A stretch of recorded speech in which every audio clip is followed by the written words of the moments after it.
Hey guys, and welcome back to this channel. In this video I'll be showing you guys how you can extract an audio from a video on CapCut PC.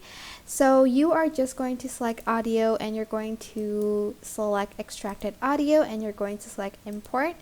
You're going to then choose a video, and as you can see you have this extracted audio as well as like the date. So today's like the 24th of February, so it will show the date here.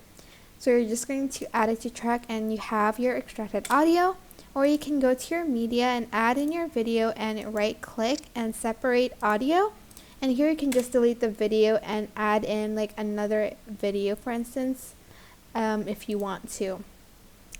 And that is basically it. I hope this tutorial was helpful for you guys. Don't forget to like, comment, share, and also subscribe to this channel if you haven't done that already. If you have any questions, just leave it in the comment section down below and I'll try my best to answer them all for you guys. And if you found this video helpful, please click the thanks button above the description box down below. Thank you so much for watching. Bye!